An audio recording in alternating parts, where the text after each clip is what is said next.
Isa is our majlis for the Mahrumin whose names were mentioned. We ask Allah subhanahu wa ta'ala to elevate the status of the Mahrumin, give them a place in the Jawar of Masumeen alayhi wassalam. And on the same note, we ask Allah subhanahu wa ta'ala to bestow the ability to bear the pain and the difficulty of the loss that Mu'mineen and the bereaved family suffers. Allah subhanahu wa ta'ala make it easy and less painful. And of course, as followers of this maktab, so many times we have this opportunity to be part of a majlis which is for Isali Tawab. And by now, alhamdulillah, we all know what Isali Tawab means. That literally translates as conveying the reward. And so it is amongst our beliefs and firm beliefs that while the deceased might not be able to do anything about themselves when they leave and they're disconnected from this world, their family members or the mu'mineen can definitely continue to increase in their darajat and increase as far as their amal are concerned. But Allah subhanahu wa ta'ala talks about two types of people in Quran whose souls are taken away. And of course, all of us are bound and we are headed in that same direction. But Allah, when He speaks about it, He gives us both pictures. At one point you find when Allah speaks about those who depart this world, طَيِّبِينَ how they will be welcomed, udkhulu bisalamin, as the ayah says, the malaika will welcome them and speak to them and tell them that enter with salam, with peace and with dignity. But at the same time, there are those who will enter that mahshar, and of course they will not be greeted as such. And that is indeed a means of awakening for all of us. Inshallah, believing that we are the followers of the maktab of Ahl-e-Bait and we perform our amal because we know that just being part of the maktab is not guaranteeing anything. That is the first step. Right? We're not amongst those and the followers of those madahib will say, well, you know, so and so gave sacrifice for your sins, for example. No. Every soul will be accountable for their own deeds, good or bad. وَلَا تَزِرُ وَازِرَةٌ وِزْرَ أُخْرَى. No soul will be bearing the weight and the burden of another soul. So therefore, with that is said, no one can come and do something which will then make my actions be without any questions. So this is our belief, contrary to the belief of those who are the followers of other religions. So with that said, with this sort of understanding, we look at this concept that Allah mentions in this ayah number 27 of chapter known as Muhammad. What does He say? He says, كَيْفَ إِذَا تَوَفَّتْهُمُ الْمَلَائِكَةُ يَضْرِبُونَ وُجُوهَهُمْ وَأَدْبَارَهُم. He said, how terrible will it be for them whose souls angels take away. Of course, Allah takes the souls, but He sends the angels to do the job. Whose souls angels take away by striking their faces and their backs. Again, this is ayat of Quran, Surah Muhammad, ayat number 27. So there's this group of people which is being brought back. But how? Are they being welcomed nicely? Are they being given a red carpet welcome?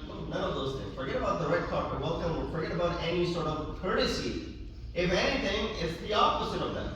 Ayat is very, very strict in this regard. It says, how terrible will it be for them when the angels take away their souls, striking on their faces and on their backs.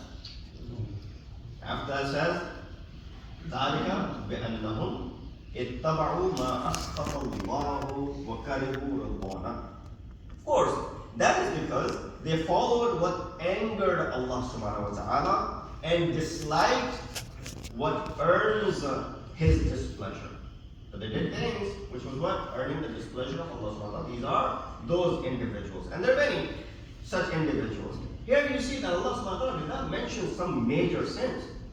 It gives you a very, general view of who will be part of the ones who will be treated this way.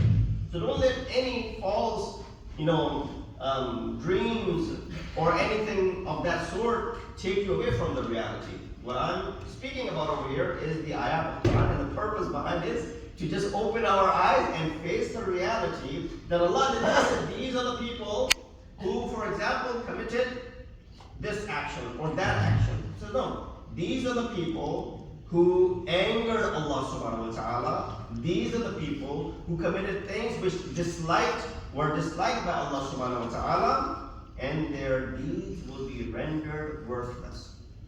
Indeed, many such ayat of Quran are eye-opening. Many such ayat of Quran are sent for one purpose and one purpose only. That is to awaken us. That is to bring us out of the slumber. If for some reason we think that we will be granted paradise without any questioning, and nothing will be asked from us, and all I gotta do, as we say, Urdu mein to kehte hain ki sabz baag dikhana.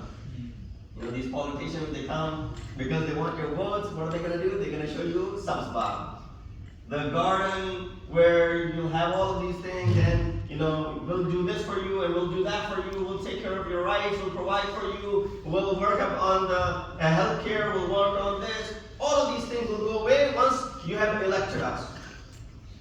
This is misleading. And once they are elected, then what happens? So who are you? You don't even recognize it. Quran speaks of reality. Does not give you any delusional ideas as to what will happen if you did this. While there are many positive aspects that you can derive even from such ayat, but this ayat, anyone who is a firm believer will give them a lot of distrust. Why? Allah subhanahu wa ta'ala did not say any major sins over here. Again, I'll repeat what he says. This is because they followed what angered Allah subhanahu wa ta'ala. So, they followed what angered Allah subhanahu wa ta'ala. They did what disliked or was against the pleasure of Allah subhanahu wa ta'ala. Now, realistically speaking, I can count many things just today, forget about my entire life, that I did which angers Allah subhanahu wa ta'ala. That is disliked by Allah subhanahu wa ta'ala. That displeases Allah subhanahu wa ta'ala. Right? And we're not talking about major sins over here. We're talking about things which, again, if I won't even do, for example, in front of mu'mineen, let alone in front of Allah subhanahu wa ta'ala. But because I don't have the fear of Allah anymore, أَلَمْ يَعْلَمْ بِأَنَّ اللَّهَ يَرَى. Do you think that Allah is not watching? Because that fear, the fear is there, definitely. But the fear is lacking. Because, the adab-e-ilahi is promised for later on, not right away. If something is just promised for later on, then people can relax. You know how children relax? When the exam is next week, we got plenty of time. Until they procrastinate and until the time comes now, it's upon them and they're not rushing to go out and do their thing. So the idea is very clear. This ayat should give us what? Distress. This ayat should place immense amount of distress when you read this. That Allah subhanahu wa ta'ala, when He sends these angels to take the souls of mu'min, take the souls of people, they will strike on their faces and they'll strike on their backs. So molana is scaring us tonight. He's come up with the view of, not that's my view, it's the ayat of Quran that I recited. Inshallah, all of you have read this ayat many times, but we go through the ayat of Quran and we don't pay much heed to it. That what can we do to come out of this distress? Definitely there are maneuvers. Definitely there are remedies which can be applied, which are taught by Ma'sumin alayhi wasalam to come out of this distress that this ayat causes. Now, of course, we cannot entirely trust our amal. Allah says at the end of this ayat, فَأَحْبَطَ أَعْمَالُهُمْ. Guess what? All the amal that you have done, what will happen to them? They will be rendered worthless. Imagine. All your work of the entire life is what? Rendered worthless. That's why hadith mentioned when a person shows up in the mahshar in front of Allah, He has recollection of the good deeds that he did here and there. But he sees none of them. He says, oh Allah, I can definitely vouch and promise you that I did some good stuff, but I don't see any of them. He said, yes. That good stuff was wiped away because of the evil that you committed. The evil was just too overwhelming over the back. But on the contrary, Allah also tells us, look at the graciousness. This is where the umeed and hope comes into play. So Islam is not that you lose hope in the mercy of Allah subhanahu wa ta'ala. This is where umeed comes in. This is where hope comes in. That if you stay away from the major sins, you will overlook your minor sins. Ayat of Quran. That's the mercy of Allah subhanahu wa ta'ala. But when this distress comes upon me, what is it that I can do to alleviate and remove this distress from you? How do you deal with this anxiety? How do you deal with this stress? And in fact, this is not just causing because of this ayat. So we're not at that level where we read this ayat and it starts causing distress to us. Sometimes just losing a loved one causes distress and stress and anxiety. How many people do you know that when they lose a loved one, they go into distress? Now they're on medication for stress. They go into depression. Anxiety is now a disease which is, of course, is treatable, but there's medicine out there for it, and it's recognized in that way. It's an illness, for example. So a lot of times people, when they face a calamity, it causes distress, causes stress, causes anxiety. What is it that we can do to come out of this stress and anxiety? Well, just tonight, after my speech is over, which causes much distress and anxiety to you, we'll do something which removes this stress.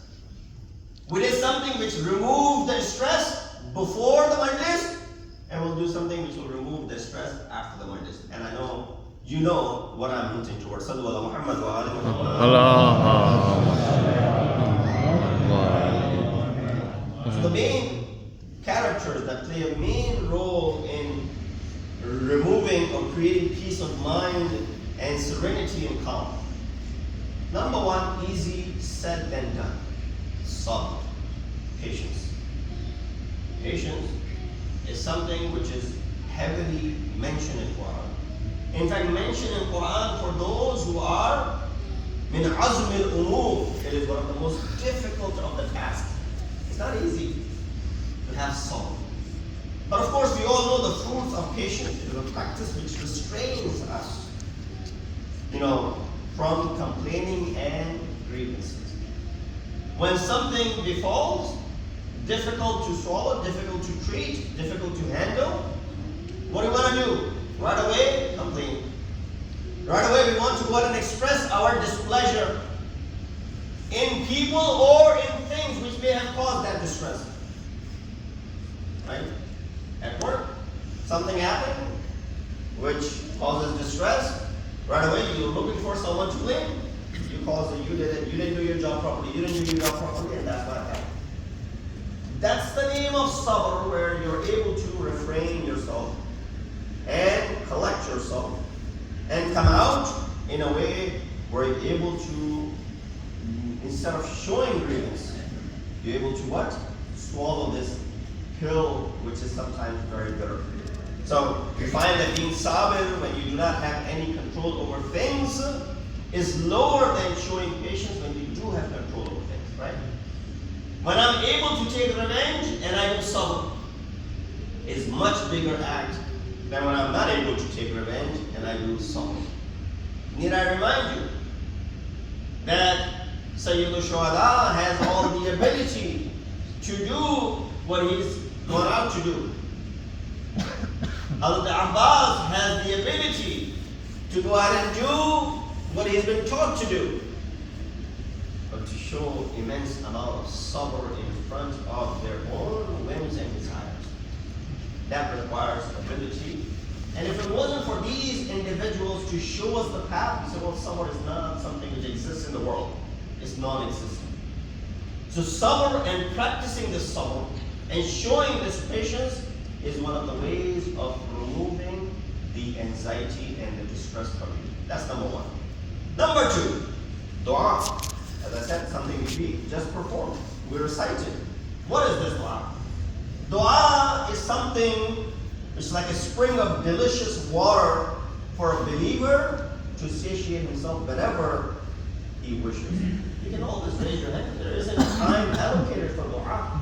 You can always ask Allah subhanahu wa ta'ala, what better way and time when you are in a mosque, in a house of Allah, when you're in the bargah of Ahl-e-Bait, that is a better time.